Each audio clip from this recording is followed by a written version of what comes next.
Okay, great. Welcome, everybody.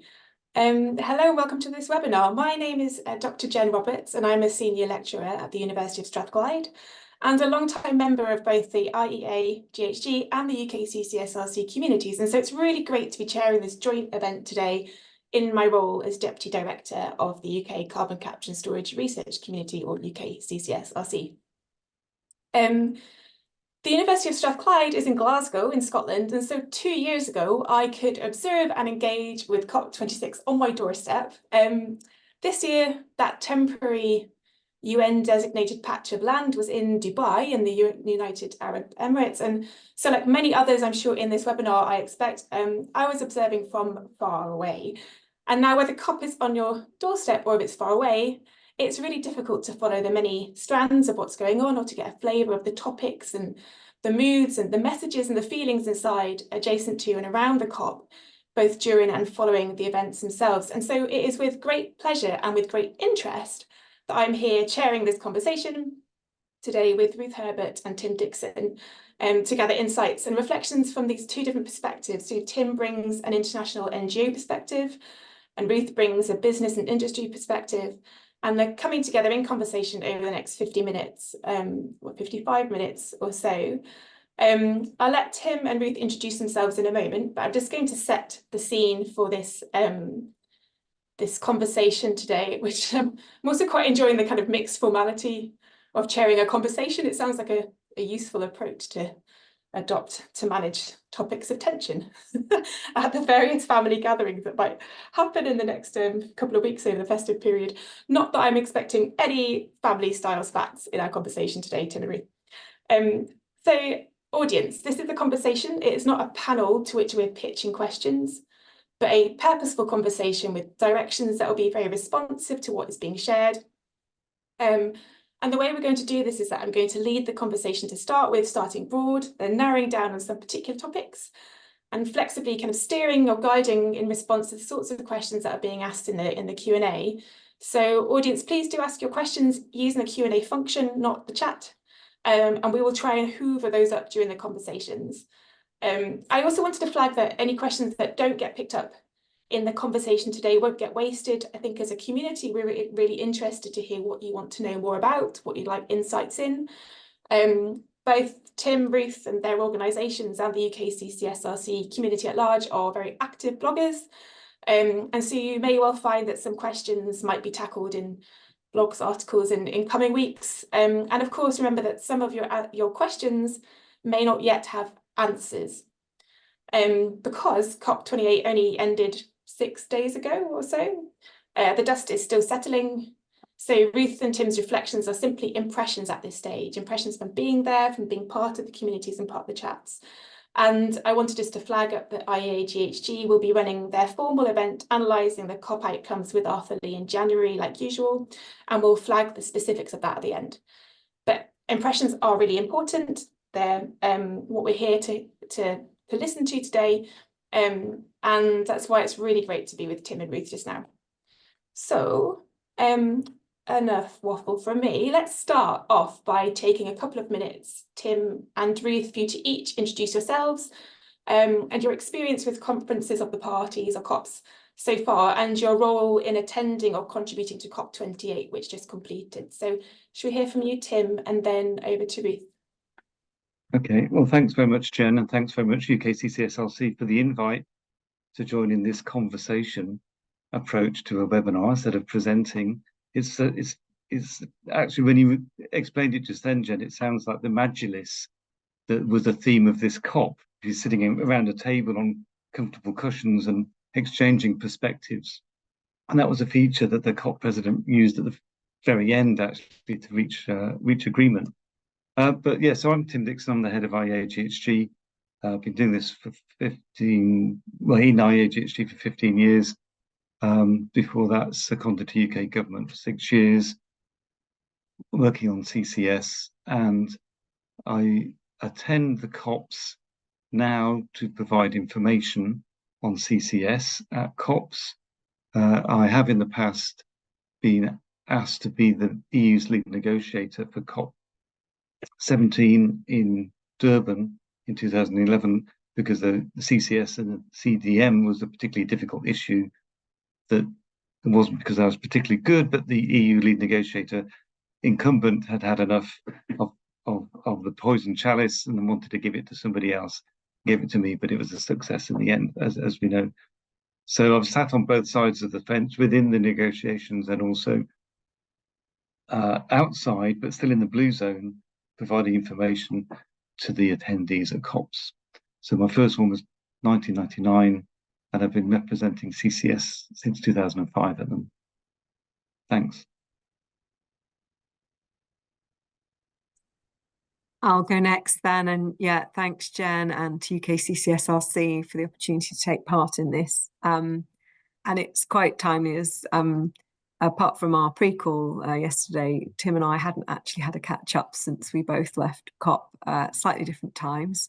And so this is really welcome opportunity. I'm Ruth Herbert. I'm leading the Carbon Capture and Storage Association. As you say, we're a trade association. We are an umbrella association because we cover the whole value chain of carbon capture, utilisation and storage, including transport of CO2 by various modalities. And we have kind of the capture industry, the transporters, whether that's ship, rail, pipe, road. We have the end users of the technology as well that will have the capture equipment installed on their sites, whether they are mainly industrial sites or power or hydrogen production, and also people looking at how to utilize CO2 in cement and other areas for permanent storage, and as well as the deep geological storage, which is the focus of a lot of our members, in particular, looking at that offshore in the UK and offshore and onshore in Europe and around the world. So we're an umbrella trade association, and we have over 100 members. Just over half of those are headquartered in the UK, about 25% in the EU, and the rest outside of Europe. And our sort of focus is Europe and on working with the UK government and EU institutions through our offices in London and Brussels. But we have, since our inception in 2006, been registered as a business NGO under the UNFCCC process, and we attend as observers. And we take a small delegation of our members and experts with us. And our main focus to try to follow some of the negotiations, but also really to provide knowledge and information about CCUS to the parties that are present there. And we do that through being observers in the blue zone. We partner with organisations like IEAGHG, so with Tim and with others on a booth there in the NGOs area, and also on sort of supporting side events to inform negotiators, but also other stakeholders that attend who are trying to learn about technologies for the transition. So it's really there as a kind of information sharing role and a kind of source of expertise, but it's also obviously quite helpful to us to be part of the business delegation so that we also can follow the negotiations and understand the implications for the business. And it is business that need to implement the changes that are needed for the transition. So I think it's quite important that we are there and that we do take part. We also respond to consultations and things like that in the run up to COPs and throughout the year as part of feeding in information into the policymaking process. Cool, thanks both. And I think it'd be really interesting then to hear, following from that kind of introduction, is also, you know, you bring slightly different perspectives, similar interests, similar activities, but slightly different perspectives. And, you know, it'd be useful to hear what topics at COP were of most interest to you or your organisation. And also with that, a summary of the key highlights from the COP, from those topics of interest for you. I think we'll go again, Tim and then Ruth, and then I promise I'll mix things up. So okay. Yeah, over to you, Tim. Well, I follow carbon capture and storage, as does Ruth as well.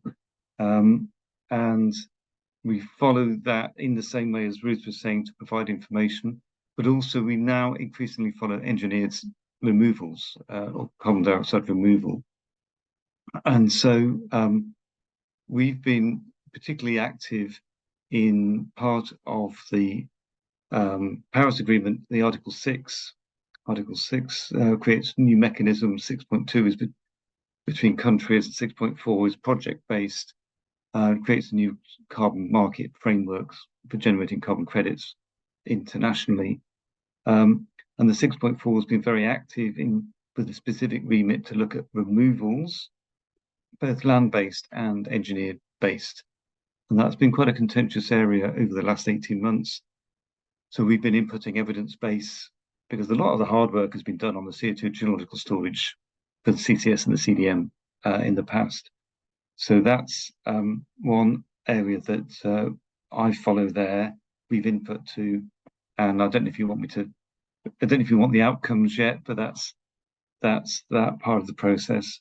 And then this COP also was important because it's the global stocktake conclusion, the end of the first global stocktake of the Paris Agreement, whether countries are achieving anywhere near what the Paris Agreement's intentions were. Quite a rigorous process that resulted in the conclusions at this COP that have made the headlines. So I don't know if you want me to go into those yet, I think Jen. that would be great. So yeah, flag the topics that you've been following, like you say, and then also kind of what are those highlights emerging from COP at this, stage of the dust settling. Yeah. Okay. So in the global stocktake, I mean, and that became the umbrella text at the end. So the Glasgow, we had the Glasgow text from there, and we had the Sharm cover text. The global stocktake became the cover text for this COP, and it recognised we need to do more in mitigation to try and keep 1.5 alive, to coin a phrase that many people use there. But in the end, also in the energy sector specifically, there was people would have seen a lot in the news about calls to phase out fossil fuels. There was a lot of lobbying by different groups there for that, and some parties as well. And in the end, there was actually in the global stocktake text agreement not to phase out fossil fuels, but to transition away from fossil fuels in energy systems. So that's really significant. And transitioning away, it's got some nuances for the purposes of achieving net zero by 2050. So it's got a timescale, and it's specific to energy systems, not industrial uses. And the fact that it even says transitioning away from fossil fuels is very significant in my view. Bearing in mind the last COP in Egypt, in COP26, COP27, didn't achieve anything in progressing what we had achieved in Glasgow, COP26. This is a real step forwards in that acknowledgement that fossil fuels need to reduce. And the text evolved over the last 3 days. The text went from a long shopping list of options there to a list of options that were reducing production and consumption of fossil fuels, but with the word could in front, so they weren't really strong. It's just a shopping list. And then the final version was much stronger, calling upon parties to do the following. And it's tripling renewable energy, doubling energy efficiency, achieving net zero energy systems with the low carbon fuels, transitioning away from fossil fuels, as I said, phase down of unabated coal, which we had from Glasgow, and then specifically on CCS, an acceleration of zero low emission technologies, including renewables, nuclear, abatement and removal technologies such as carbon capture, utilization and storage, particularly in hard to abate sectors, and low carbon hydrogen. So those that for the CCS interested people, that was significant that CCS got included in that final text at the end, given the context which I'm sure we'll come on to in this discussion about there was so much noise about and against and misinformation about CCS around this COP as well. Yeah, we will come on to that because CCS was really in the media in a way that hasn't been in previous COPs, as someone watching from near or afar. So Ruth, would you like to build on from that? You know, what topics some of the key highlights from the topics that you were following? Sure. I mean, I think for us, really, really great to see CCUS mentioned as an abatement technology. First time it's really been on the face of the cover text. So I think Tim's right to sort of highlight that as a big step forward for CCUS. Also, I do think and agree with him that actually, you know, we watch many versions of the text, and it is a bit hard to keep track when you're there, but and know when the text is coming out and has it come out and has it changed and how. But the sort of transitioning away from fossil fuels is I think quite significant, and you know, we touched on this yesterday, but I question whether any other president would have been able to get that wording. So I think it's an interesting, I guess, how the narrative on fossil fuels in COP and around COP, and the pressure on the president and the presidency to kind of demonstrate that they were trying to get, you know, serious progress on the issue. I think that all kind of came together, I think, in terms of you know, giving them maybe the space to be able to use their relationships to get agreement to that text, and that seems like a real achievement. And net zero by 2050, I think, because again, I don't think that formulation of wording has been in the text before. And you'll remember last year, different countries were coming out with different trajectories. And, you know, the burden is on countries to kind of say this is consistent with 1.5 and so forth. But I think that sort of net zero by 2050 is really good to see in there. And then again, yeah, a lot of our members very focused on 6.4, and we do have a lot of members that are doing direct air capture or bioenergy with carbon capture and storage. So removals, engineered greenhouse gas removals, as Tim said, or sometimes called CDR, carbon dioxide removals. Yeah, I mean, it's interesting because you know, in the past has been, as Tim has been very involved in these discussions about, you know, whether engineered removal should be given, you know, as much priority and so forth. But actually what was holding up 6.4 this time, I think, was not actually the engineered removals. It was actually concerns around the integrity of removals and checks and balances for nature-based removals. And yeah, I guess definitional arguments about what's conservation, what's already covered by other mechanisms, such as RED plus and so forth, and what should be covered under 6.4. So I think actually just this sort of nitty gritty of how we actually can implement this system and what are the right kind of measures, and that's proven too difficult to be resolved at the COP. And I think therefore documents have to come back to the next COP, and the work has been set in the meantime for the SB to work through that. So I guess my reflection on some of that is that you know, there has been a bit of discussion about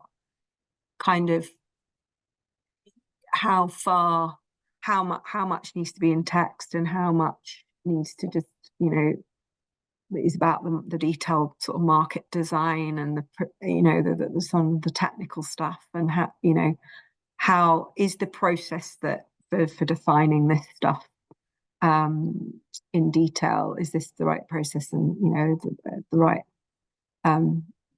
people in the room able to do that and so forth. I don't know.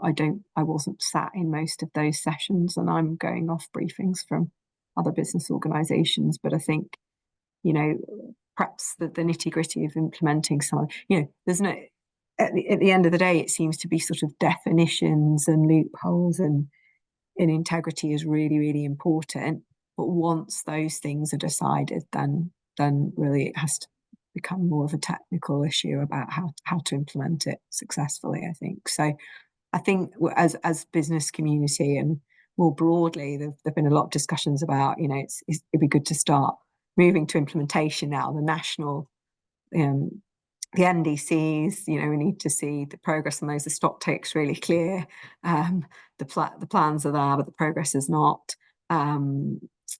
business need to now work with national governments around the world to get stuff to happen on the ground, start building stuff, start implementing stuff. So I think that's, you know, I think on reflection, it felt like it's almost like we've got some really good statements there, but the big message is we need to move faster. We need to move to implementation now, and the time for negotiating isn't over, but it's got to go hand in hand with delivery of what we've already agreed, because we already have Paris on 1.5. You know, what do they say? We're at 1.26, or, you know, time is running out. So I think that feeling of urgency, but I did feel like there was quite a buzz and a feeling of urgency at the COP, and there were a lot of people there.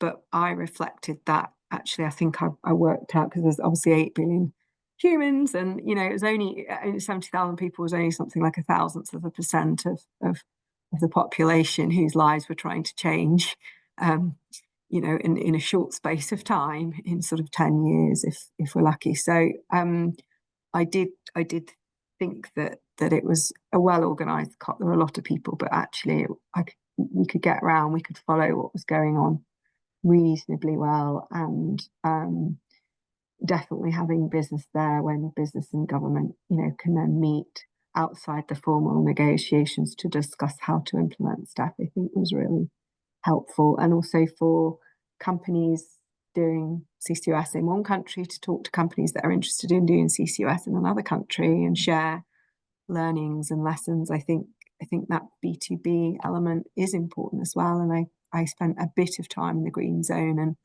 it was quite interesting to see how the business environment is coming up with solutions. You know, people are working on standards under the voluntary market as well.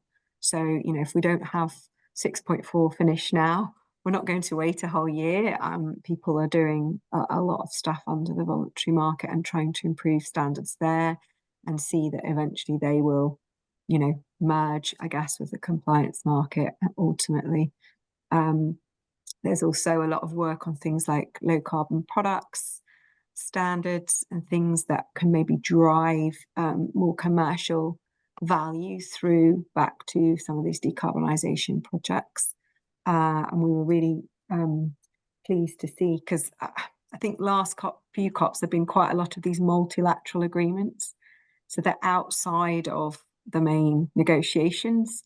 They're not part of the official UNFCCC process, but they are driving, they are coalitions of the willing, if you like, driving action nationally, and a bit of peer pressure and kind of support network to move forward more quickly at country level.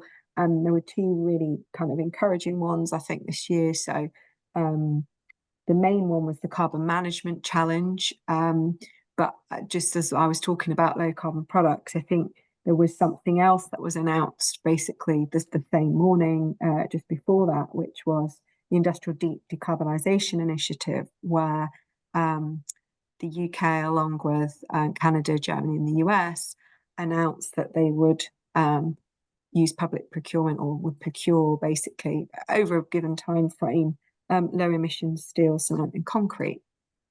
And I think things like that, which effectively will set a value for products made using carbon capture and storage, basically, so low emissions products, is really, really key to sort of trying to drive widespread deployment more quickly of this technology. And the carbon management challenge, which was really exciting, was an initiative that was led by the Clean Energy Ministerial, and sort of initially launched there in the summer, but there were new members that joined. So the new joiners, there were 5: Iceland, Kenya, Mozambique, Netherlands and Senegal, that joined the initiative. So they joined Australia, Brazil, Canada, Denmark, Egypt, European Commission, Indonesia, Japan, Saudi Arabia, Norway, Romania, Sweden, UAE, UK and US. And these countries had a roundtable chaired by the presidency, with John Kerry, Minister Xi of China was there as well. China didn't join, but were supportive in their statements. And this was a really great initiative, because the new members were welcomed in, and they agreed collectively to deploy at gigaton scale by 2030. So gigaton per year, per annum scale by 2030. So this is quite a good challenge, I would say. It's a big number.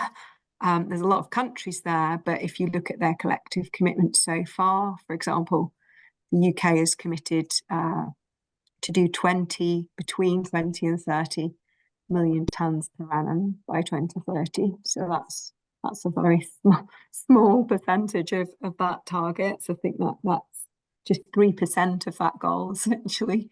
And other countries have got different targets as well. But nationally, and some haven't set any yet, and some are just starting out on this journey. So I think probably the CMC, Carbon Management Challenge, is going to need more members, but I think it's really great to see that they've committed to work together as well to support those countries, support the new members and the members that are starting out on the journey, and to work through the CEM and in the CEM and other initiatives to kind of accelerate the deployment of projects.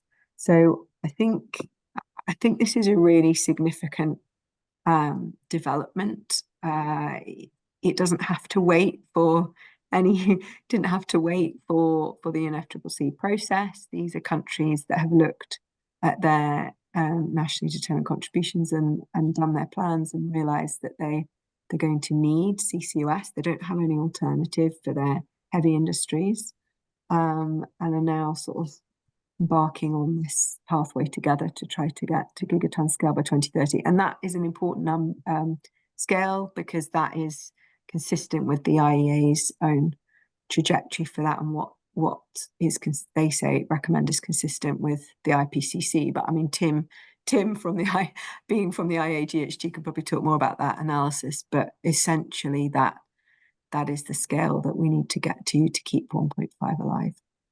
So yeah, that's great to hear. So we are seeing commitments that align with the sort of scale of delivery that we're needing. And I think, I mean, just the sheer quantity of things that both of you just shared, even from that headline that this is the first time that CCS has been included in the cover text in terms of abatements from heavy industry and removals.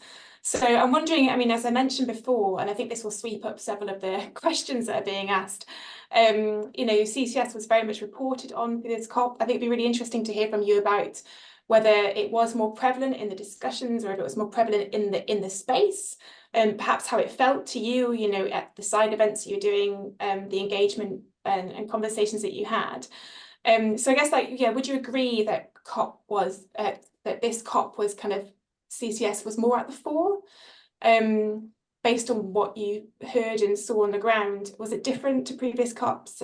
How does it, affect you or your experiences or the negotiations even? And it'd be also really helpful, I think, for the audience to hear the sort of context in which CCS was being considered, from abatement and removals.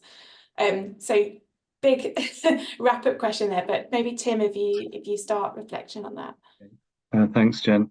And then actually, just to add to what I said about the global stocktake, just for people who to understand that in this UNFCCC, you need all 197 countries to agree.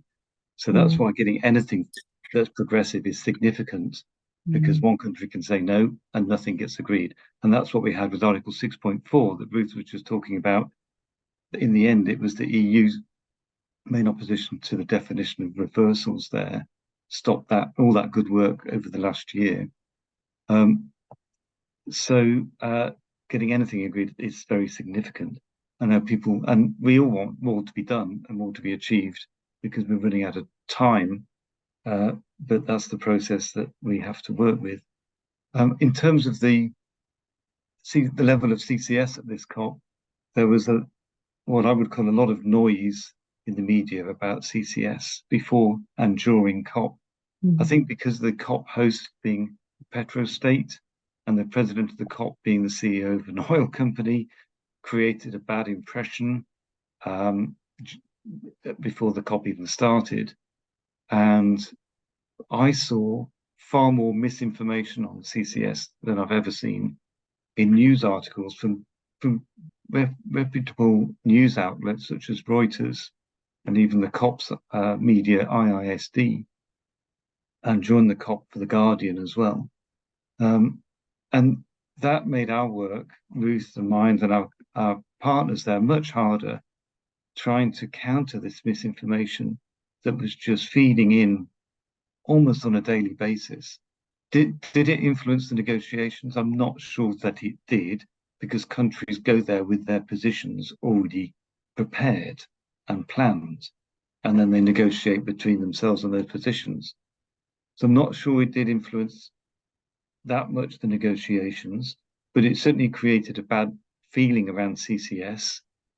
And what I found was that it was very easy to correct, because so much of the misinformation was just factually wrong and based upon reports of serious dubiousness and not peer-reviewed literature. It was when you spoke to people and just explained things. I did that. I had several experiences with youth groups in particular, where they were fed this misinformation and they were recycling this until you actually challenged the science behind it, and then got a change of views as a result.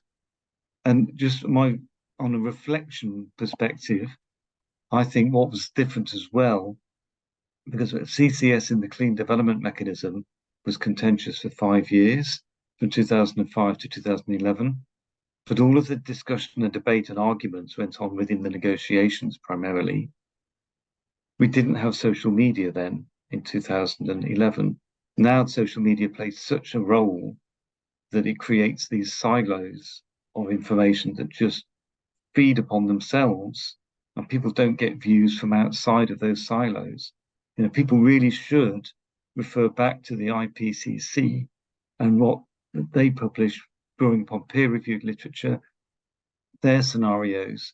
Similarly, the IEA in Paris and their scenarios for how the energy sector can get to net zero. Those are the things that should be taken seriously. And yet the noise, and it's really commendable that people are very concerned about climate change, but they need to draw upon the science and not just the news media. That's an echo chamber there. And what I think was very important, that with Ruth and other partners, we organised the main official side event at COP on CCS. We've done that for the last number of years now. They're very competitive to get. We've succeeded each year. And so being the official side event that UNFCCC hosts, we get a broader audience coming. We reach outside of the silo of CCS interested people or CCS experts. People who want to learn a bit about CCS come along. And in the same way that we have the booth with Ruth and the CCSA, you get people coming along to learn who are from outside of this space. And in the same way, going to speak to the youth groups as well. We were reaching out of the silo and correcting this misinformation. But I must say, it's a pretty gigantic task at this COP. And as Ruth would vouch, there was far more to be done than we could possibly do with our own resources. Yeah. And I think you're right, Tim. I think that association with continued use of fossil fuels, you really have to take that on and unpack that and talk about that, because actually the majority of what we're going to use CCUS for, and the majority of side events in country pavilions where they had put CCUS on their program because it's part of their country's plan and it's part of how they're going to reach their NDC. They are about decarbonising heavy industry. The majority of those panels, they were about cement or refining or other things, but they were about decarbonising the kind of product manufacturing, whether that's glass or cement or whatever. They were not about using somehow CCS with enhanced ore recovery or CCS storage of CO2 from production. So the majority of what people are talking about is CCUS to decarbonise industry that has no other option. So hard to abate sectors that can't use any other means of decarbonisation. And I think when you talk about the amount of CCUS you need to do for that. It's significant, and that in itself is quite a challenge, that we've got to decarbonize all of that industry. And so when you start to look at the scale of that and what's required, that's something we need to be we don't need to be delaying in any way. We need to be cracking on with. And then you start to talk about other sectors. Okay, well, do we need CCUS in the power sector? Well, if you want to get a maximum renewable system in some countries, subject to what kind of opportunities they've got, geology and geography and different things, then you might need some CCUS on gas-fired power stations in order to enable you to get to a majority renewables, so a plus 70% renewable system. And in the UK, that's what the Climate Change Committee has said, for example. You look at other things. So you sort of start to say, well, look, CCUS could have a role in many sectors of the economy. And when you look at direct air capture or bioenergy or CCS as well, then you can look at that can potentially help us to get to net zero for the really hard to abate, the things that can't use CCUS and don't have any other opportunity as well. So you start to have the conversations that there actually CCUS can play a role in like multiple sections of the economy. And it's no surprise, that the CCC in the UK had 5 annexes for different sets of the economy in their progress report, and CCUS was featured in all of them. And it's but to different degrees, and it is not, it is alongside massively scaling up renewables, massively reducing consumption of fossil fuels and transitioning them out.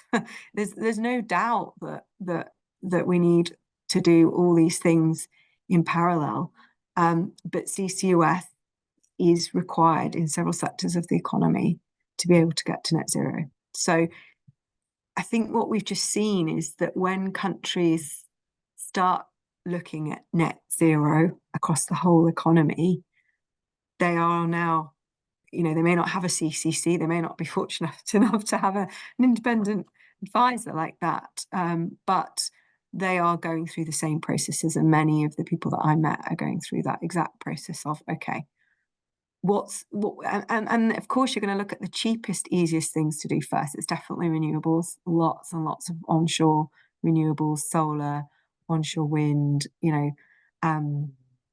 conservation of energy use. There's lots and lots of things that are a lot cheaper, but you still have this residual, and heavy industry is the biggest problem because it's difficult to deal with any other way, and CCUS is one of the only options for pretty much some big sections of the economy. So and those sections of the economy, and this was really interesting hearing from the Global Cement and Concrete Association, for example.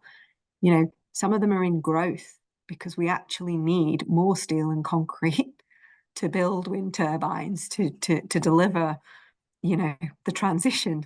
So we're actually needing more of these products, not less. And as developing countries move forward with their own economic growth, we've got a challenge if we can't deploy CCUS. So I think we've seen that kind of reality in the discussions in the pavilions, but then when you come out of that, the noise is all about CCS and fossil fuel use. And actually, I wasn't in a single discussion where anyone was saying they were just going to use this, they're very expensive and hard and precious CO2 transport storage network to just put to continue fossil fuels. It was all about the industrial end users. So, and I think if you think about global supply chains and supply chain security and manufacturing, and where are the products of the future going to be made, I think this is very much on developing countries' minds as well. I think they're very keen to make sure that they can continue to grow as economies and provide products and services that people are going to want to buy globally. So I think these product standards are really interesting, and just sort of finally on that, the UK government announced a CBAM yesterday, so that the announcements didn't end at COP, and that again, you know, is something that a lot of countries are going to be looking at, because the EU's announcement of a CBAM last year actually already got countries like Morocco looking at CCUS and thinking about what they need to do to make sure they can still supply the EU. So I think this is, you know, I think the conversation will probably hopefully move more to implications for industry in the future. But you're right, there was a lot of misinformation, and yeah, that CCUS doesn't work, that it's marginal, that it's not needed. But I think, to be honest, I think the country experts and decision makers, I think, have done their own work and they know the answer, and they're now trying to find out as quickly as possible how to move forward with it at this point.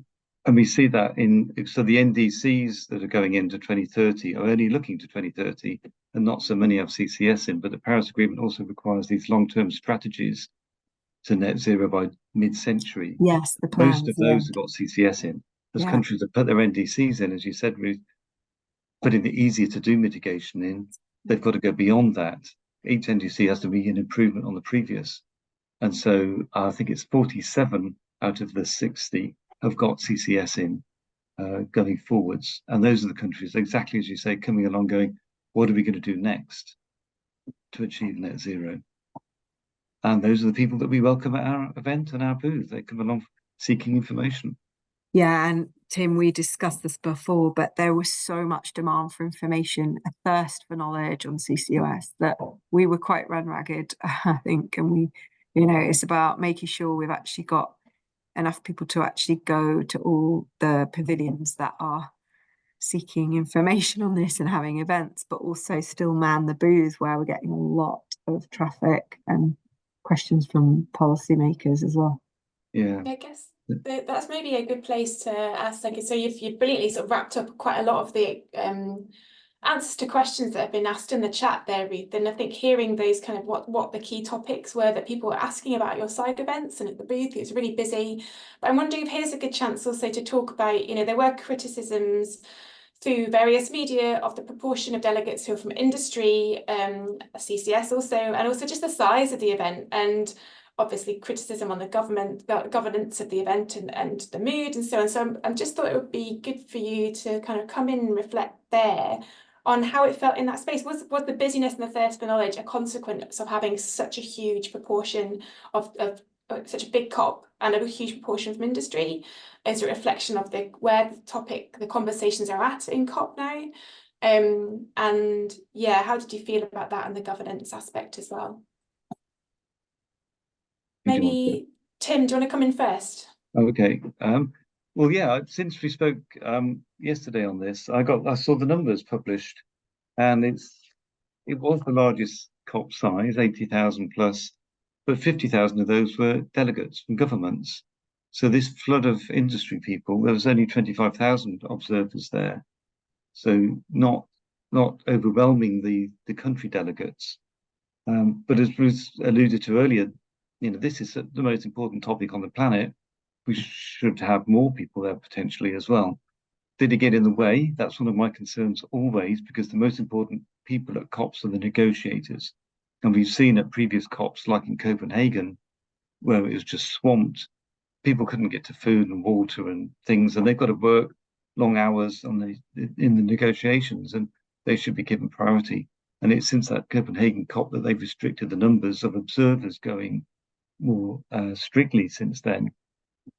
But in this one, it was the largest, but it was also possibly the best organized, and it didn't get in the way. It was large, but you could manage it.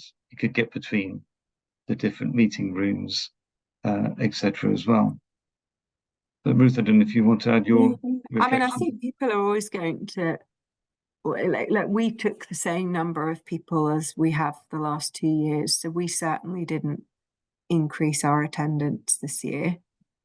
We were busier than ever before, though, and I think that, you know, that's just the amount of interest in CCUS this year. I think people are always going to worry about the carbon footprint of getting so many people together. I think that's a natural thing to be concerned about. I think what's very apparent to me is that you could attend COP for a week and have all your international meetings in one go, and perhaps, you know, if there are people that you needed to establish a face-to-face relationship with, you could get all of that done in one place rather than doing lots and lots of trips throughout the year. So I think there are different ways to look at that. I certainly think that with the kind of demonstrations that we were doing on the stand with rocks, and the sort of human interactions that we were having with people, and hearing real stories about people's challenges, you know, having very little resource to look at technologies, and having to write national plans, and, you know, with the small teams and things like that. The sorts of having those kind of conversations with people is quite,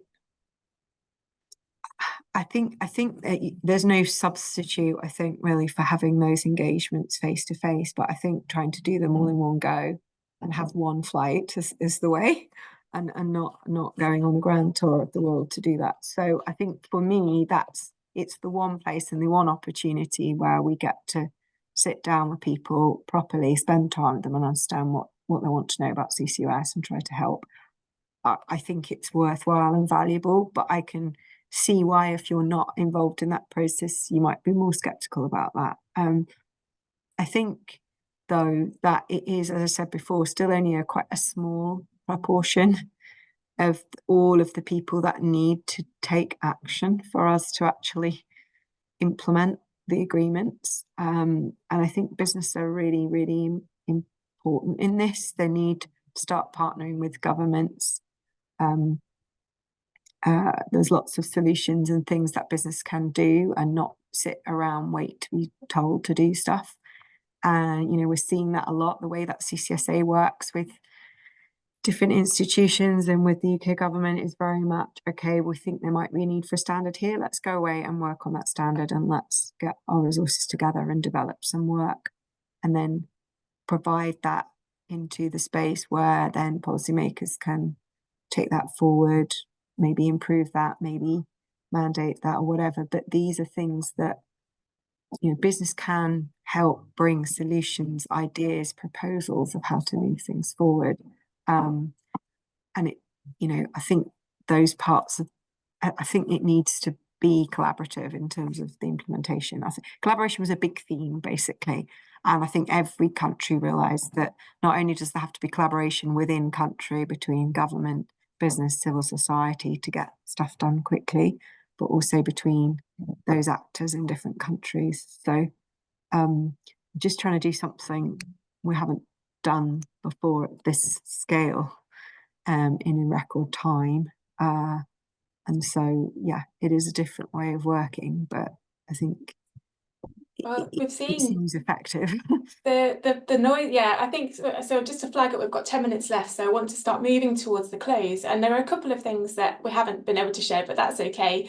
There'll be other opportunities. And I think what is really stunning is that, you know, so Tim, you said this is the most important topic on the planet. You know, COPs are an incredible goal, kind of collective, sort of like a global collective towards a sustainable future, you know, trying to keep that 1.5 alive, or within as close to 1.5 as possible. And there are always disappointments, there's always very, very negative feelings, there's always therefore really good to hear positive reflections. And to be fair, when we were first setting up this webinar, I wasn't expecting such positive at that stage. If you remember before COP, it was difficult to know what was going to happen. So it's really positive to hear that those reflections. And I think, you know, just also you reflecting back on the fact that COPs are an immense bringing together of sharing of knowledge and appetite, translating UN policy into national action as well. And and that the global stocktake really is this pivotal movement or moment in terms of kind of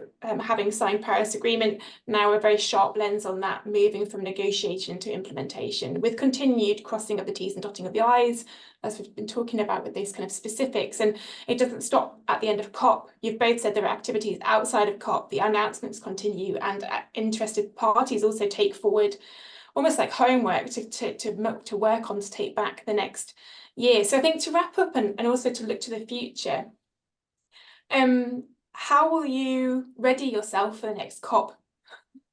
How are you readying yourself? And in part, as part of that, you know, given that we've got this new multilateral agreement, not a UN agreement, but the multilateral agreement on the Carbon Management Challenge and others, you know, what's your kind of task now in terms of seeing as a result from the CMC, and kind of key activities for you, your organisations towards the next COP? So how will you ready yourself, and how will you be supporting delivery of the CMC and other things floating out of COP28? Ruth, let's start with you. Sure. So, I mean, it feels difficult for me to think about preparing for the next COP, I think, because there is so much that needs to be delivered before then. I think in the markets where CCUS is already being implemented, we're very focused on Europe, and there are projects moving forward now already, many in construction, many that want to take the final investment decision this year. So I think as an industry, we go away from the COP very focused on what we have to deliver, and I think that's right. Project delivery is what industry is there to do, but also, I guess,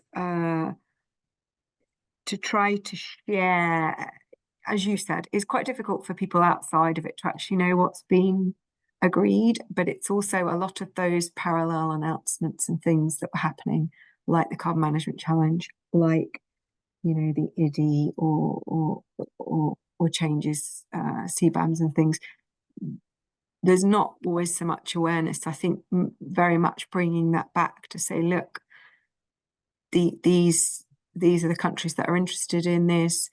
These are the opportunities maybe to create business cases for projects and to get more projects into that global pipeline. So I think very much focusing on kind of what are the opportunities from that to move forward, sharing the developments of different countries with other countries, because again, you know, keeping track of what other countries are doing is difficult. And so I think that's going to be really useful.